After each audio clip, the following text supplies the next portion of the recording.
Supreme court of India की ओर से Republic TV के एडिटर इन चीफ को जमानत दिए जाने के बाद से ही लिबरल गैंग बौखलाई हुई है।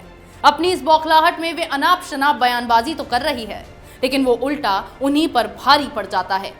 पहले कॉमेडियन कुणाल कामरा पर कोर्ट की अवमानना का केस दर्ज किया गया। उसके बाद अब इसी गैंग से ताल्लुक रखती कॉमिक आर्टिस्ट रचिता तनेजा के खिलाफ भी अटॉर्नी जनरल ने अवमानना की कार्रवाई करने की अनुमति दी है। देखिए रिपोर्ट।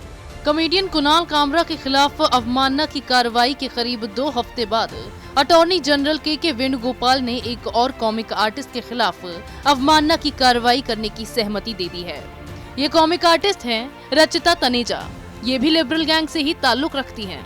जिस तरह से कुणाल कामरा ने अर्नब गोस्वामी की जमानत के बाद सुप्रीम कोर्ट के फैसले पर सुनवाई की थी, उसी तरह इन मोहतरमा ने भी अपने विचारों को सामने रखा। लेकिन अफसोस की बात तो ये रही कि वो उन्हीं पर भारी पड़ गया। रचिता पर अवमानना की कार्रवाई की सहमति उन ट्वीट्स के लिए दी गई है जो दुस्साहसिक हमला और संस्था का अपमान था। इस मामले में अटॉर्नी जनरल के वेणुगोपाल ने कहा कि सैनिटरी पैनल्स नामक सोशल मीडिया यूजर की ओर से किए ट्वीट का स्पष्ट अर्थ है कि सुप्रीम कोर्ट सत्तारूढ़ राजनीतिक दल भाजपा की तरफ पक्षपाती है।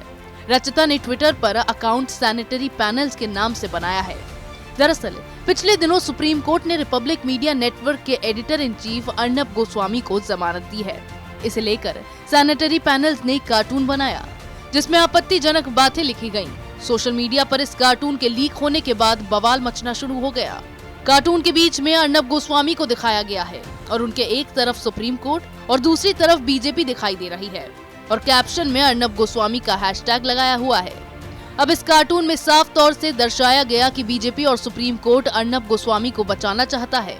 इस तरह से ये भी दिखाने का प्रयास किया गया कि सुप्रीम कोर्ट ऑफ इंडिया सत्तारूढ़ पार्टी भारतीय जनता पार्टी की तरफ पक्षपाती है और उसी के पक्ष में फैसला सुनाया जाता है। इसी तरह का दूसरा ट्वीट सुप्रीम कोर्ट को लेकर किया गया है जिसमें सुप्रीम कोर्ट को राष्ट्रीय स्वयंसेवक संघ से जोड़ते हुए संघीय कोर्ट ऑफ इंडिया के रूप में दिखाया गया है। इसमें कैप्शन दिया गया, अर्नब को जमानत मिलती है, असली पत्रकारों को जेल मिलती है, स्वतंत्र न्यायपालिका विफल होती है। इस ट्वीट में साफ तौर पर सुप्रीम कोर्ट ऑफ इंडिया का अपमान किया गया है। इससे पहले आपत्तिजनक भाषा का प्रयोग करने वाले कॉमेडियन कुणाल कामरा द्वारा किए गए विवादित ट्वीट को लेकर अटॉर्नी जनरल ने अवमानना का मुकदमा चलाने की अनुमति दी थी। अटॉर्नी जनरल के वेणुगोपाल ने ये अनुमति इलाहाबाद हाई कोर्ट के वकील अनुज सिंह की शिकायत के आधार पर दी थी। ये उस न्यायपालिका के अपमान के समान है जिसका सीजेआई नेतृत्व करते हैं। कामरा के ट्वीट को अश्लील और बेहुदा बताते हुए अटॉर्नी जनरल ने कोर्ट की अवमानना कानून 1975 की धारा 15 के तहत मुकदमा चलाने की अनुमति दी। अब अटॉर्नी जनरल ने एक लॉ स्टूडेंट को सुप्रीम कोर्ट पर किए गए ट्वीट्स को लेकर कॉमिक आर्टिस्ट रचिता तनेजा के खिलाफ अदालती कार्रवाई शुरू करने की अनुमति दी है, जिसके बाद लिबरल गैंग को मुंह तोड़ जवाब मिला है। लिबरल गैंग को शुरुआत से ही ये बात बर्दाश्त नहीं हो रही है कि अर्नब गोस्वामी को सुप्रीम कोर्ट ने जमानत दे दी है।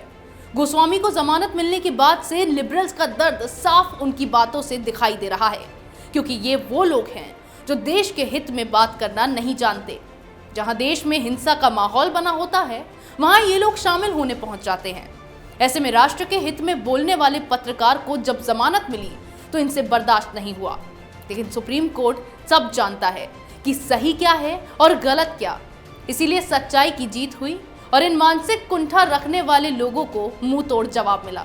इसी तरह की खबरें मैं आपके लिए लाती रहूंगी, तब तक के लिए बने रहिए हमारे साथ। अगर आपको हमारा वीडियो पसंद आया हो तो इसे लाइक करें, हमारे चैनल को सब्सक्राइब करें और हाँ, बेल आइकन दबाना ना भूलें ताकि आप तक हमारे वीडियो की नोटिफिकेशन पहुंचती रहे। आप अपना सुझाव हमें कमेंट बॉक्स में दे सकते हैं। हमारे साथ जुड़ने के लिए शुक्रिया।